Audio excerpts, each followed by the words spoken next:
everyone, my name is Nadia Khan and today we are learning about history class 7th and lesson number 3 with Delhi Sultan.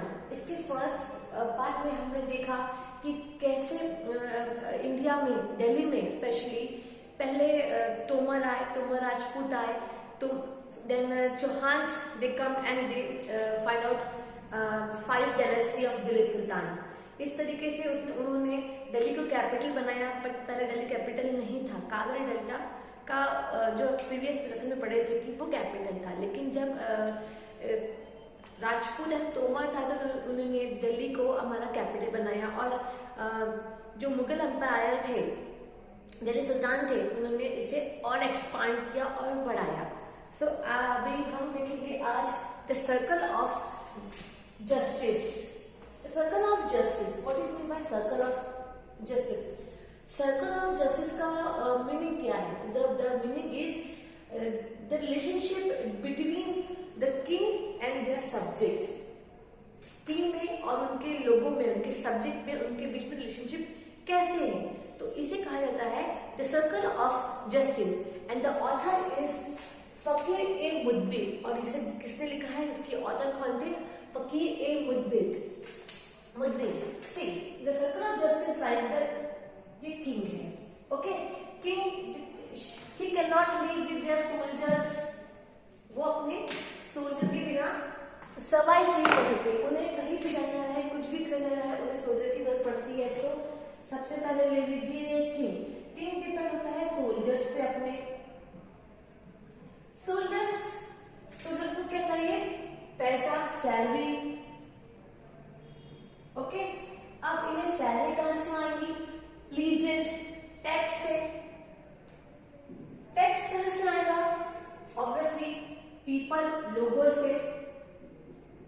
और लोग king को tax कब देंगे, renew कब देंगे? जब वो उसके काम से खुश रहेंगे. अगर किंग अपने सब्जेक्ट की, अपने पीपल की हर प्रॉब्लम्स को दूर करे, उसे हर सोल्यूशन दे, उनको जो चीज, जो उनकी डिमांड है उसको फुलफिल करे, then the people will be happy. They are kings. वो किंग से खुश रहेंगे. तो इसे कहा जाता है सर्कल ऑफ जस्टिस, जिसे लिखा गया है फकीर ए मुदबिर ने. ओके, देन जो द सर्कल ऑफ जस्टिस जो लिखा गया है वो तौरीक लिखा है. तौरीक मीन्स हमने पढ़े तुर्की अरबी लैंग्वेज में इसे जो स्टेप बाय स्टेप हिस्ट्री की चीजें लिखी जाती है, जिसको कॉल्ड तौरीक. तो जो तौरीक के जो होते हैं, जो ऑथर होते हैं, दे लिव इन सिटीज. वो सिटीज में रहते थे. They do not live in villages. वो विलेजेस में रहना पसंद नहीं रहते थे. They are educated people and they live in city and they wrote about their king. Second point है कि वो लिखते थे, जो जस्ट ऑथर जो तौरीक लिखते थे, why they wrote this things because of reward, price के लिए. और अगर वो गरीब किसानों के लिए लिखेंगे तो उन्हें कुछ नहीं मिलेगा. तो जो लिखते थे वो सब चीजें अपने किंग के लिखते थे बिकॉज ऑफ रिवॉर्ड. एंड उसमें कुछ चीजें से मेंशन की गई है जो आइडियल सोसाइटी बनाने में काम आए, जिसमें से फर्स्ट है birth right and general distinction. What is mean by birth right? Birth right उस चीज को कहते हैं जिसमें कि अगर आप रॉयल फैमिली को बिलोंग करते हैं तो आप में कैपेबिलिटी हो या ना हो, आपकी पोस्ट हाई रहेगी. एंड जनरल डिस्टिंक्शन मीन्स क्या होता है? लड़का का जो पावर है वो अलग है और लड़कियों का पावर अलग है. लड़का लड़की से कंपेयर नहीं कर सकता. That's called general distinction. But in Iltutmish के टाइम पे, जो इल्तुतमिश राजा थे, किंग थे, सुल्तान थे, उन्होंने अपनी डॉटर, अपनी बेटी रजिया सुल्तान, जिसका नाम था रजिया सुल्तान, उन्होंने अपनी बेटी को ही वहां का जो दिल्ली का था उनको क्वीन बनाया. वाई? बिकॉज क्योंकि उनमें कैपेबिलिटी थी. भले ही उन्हें 4 भाई थे और इस बात को फकीर मुदबिर मानते थे कि हाँ, वो जो रजिया सुल्तान है कि उसमें कैपेबिलिटी है जो होल्ड कर सके, जो शासन को अच्छी थी उसकी, बट वो इस बात को डाइजेस्ट नहीं कर पाए कि एक लड़की होके, एक गर्ल होके, वुमन होके वो हम पे राज, मतलब लड़कों को, जेंट्स को हुक्म कैसे देंगी। तो उन्हें ये बात, मतलब एक तरफ तो उसके लिए वो थे कि अंदर एकदम प्राउड फील करते थे कि मतलब कि अरे वो तो लड़की है तो उसमें इतने सारे पावर, इतने से क्वालिटीज कैसे आई, बट अदर साइड वो उसके अगेंस्ट भी थे। तो इनका जो रजय सिद्धांत का जो किंगडम ने संभाला था वो 12,236 से 12,240 तक के उन्होंने अपने किंगडम को संभाला था। मतलब 4 इयर्स ही उन्होंने अपने जो सिद्धांत बने थे उसको वो संभाल रखा, बहुत अच्छे से संभाला था। बाकी जो उनके जो गवर्नर्स लोग थे, एडमिनिस्ट्रेटर्स लोग थे, वो इस बात को डाइजेस्ट नहीं कर पाए कि एक लेडी होके एक जेंट्स पे हुक्म करे। उसके अलावा भी जब फकीर अहमदुद्दीन के थॉट्स थे उनके लिए निगेटिव थे, पॉजिटिव थे नहीं। निगेटिव थे बट पॉजिटिव भी थे, बट वो उनके फेवर में नहीं थे कि ठीक है ओके वो लड़की उसमें है एबिलिटी, बट वो हम पे राज नहीं कर सकती। उसके अलावा भी जो थी रुद्रमा देवी। रुद्रमा देवी जो थी ये आंध्र प्रदेश के जो था वहां की थी क्वीन, और ये कात्यायनी डायनेस्टी की थी। रुद्रमा देवी एक ऐसी लेडी थी जिन्होंने जो लिखते थे प्रिस्क्रिप्शन, उसमें अपने आप को एज अ मैन कंसिडर किया। उन्होंने अपने आप को एज अ मैन कंसिडर किया है। वो जो अपने बारे में जो दिखाते थे राजा लोग, वो उसे अपने इंस्क्रिप्शन में अपने आप में जेंडर को चेंज करके मैन का नाम दिया है, और वो भी बहुत अच्छी लीडर थी। उसके बाद है दीदा। It's a very interesting, okay. दीदा मतलब बड़ी दीदी या एल्डर सिस्टर, दीदी थी वरना दीदा जो थी ये भी अपने टाइम में जो थी ये भी कोई बने थे, और ये बने थे कश्मीर के। इन्होंने भी अपना जो रीजन था उसको भी होल्ड किया था, बट इनकी ये थी कि ये सब लोग लेडीज थी, वुमेन्स थी, okay. Then second topic is the garrison town to empire expansion of the Delhi sultan. Expansion means बढ़ाना, एक्सपांड करना, बढ़ाना, ओके। दिल्ली सुल्तान ने गैरसन जो अंपायर थे उसको कैसे और किस तरीके से बढ़ाया था, okay. Before I start I will explain the meaning of hinterland and garrison town. Hinterland means those place where soldier live, ऐसी जगह जहां पे सोल्जर्स रहते थे, और यही तक के पहले जो थे किंग लोगों का यही तक के मतलब कमांड रहती थी, ओके। और हिंटरलैंड मीन्स वो प्लेस, ये हो गया हमारा गैरसन टाउन जहां पे सोल्जर्स रहते हैं, और हिंटरलैंड मतलब उसके आसपास की जगह, इट्स कॉल्ड अ हिंटरलैंड। तो जो पहले के जो थे किंगडम थे, तुर्किश गवर्नमेंट के जो रूलर्स थे, उनका जो कमांड था वो सिर्फ गैरसन टाउन तक के था, वो हिंटरलैंड तक के पहुंचे ही नहीं थे। हिंटरलैंड तक के कब तक के पहुंचते थे, अगर कोई उन्हें लूटपाट कर लिए या फिर उनके कोई रिवॉर्ड भेज दी, तो बस यही तक के उनका कंट्रोल था। इसके आगे उनका कंट्रोल सिर्फ गैरसन टाउन पे था, जहां तक के उनके सोल्जर थे।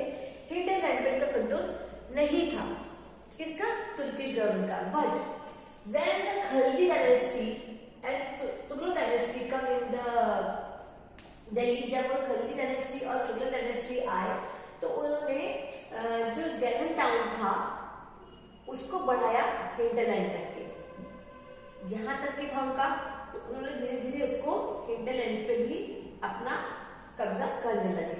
उसमें से कौन थे? जलालुद्दीन खिलजी एंड मोहम्मद शाह तुगलक एंड अलाउद्दीन खिलजी जब 30वीं सेंचुरी में दिल्ली में आए। अच्छा, तुर्किश गवर्नमेंट के ऊपर प्रेशर भी था। एक तो उन्हें ये प्रेशर था कि जो मंगोल्स थे, मंगोल जो अफगानिस्तान के थे, ये बहुत ही पावरफुल थे, तो उन्हें ये डर था कि अगर हम इन लोगों से फाइट करेंगे, लड़ाई करेंगे, तो ये हमेशा इसे हरा ना दे। दूसरा इनका प्रेशर था गवर्नमेंट का और एडमिनिस्ट्रेशन का कि अगर जो गवर्नमेंट हमसे सुल्तान से नाराज हो गई, क्योंकि आपको बताया जाता है कि जो किंग था डिपेंड था अपने सोल्जर्स पे, मिलिट्रीज पे, अगर इनसे नाराज हो गई तो ये प्रॉपर काम नहीं करेंगे और किंग सुल्तान के अगेंस्ट में हो जाएंगे।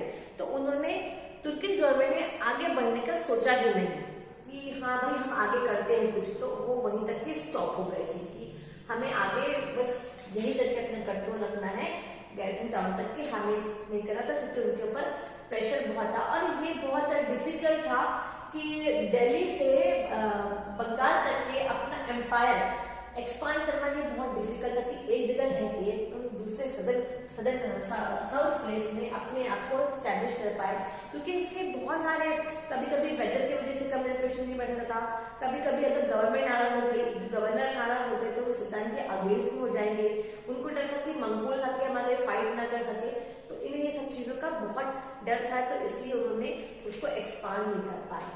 फिर भी जब खलजी डायनेस्टी और तुगलक डायनेस्टी आए तो उसमें जलालुद्दीन खिलजी एंड मोहम्मद तुगलक ने इन दोनों ने सेटअप किया internal frontier and external frontier. Internal frontier में क्या किया, जब उन्होंने जो गंगा रिवर जैसे यहाँ से आ रही है, यमुना रिवर जो यहाँ पे आ रही है, तो उन्होंने क्या किया, जो यहाँ की जो लैंड थी जहाँ पे फॉरेस्ट था, जंगल था,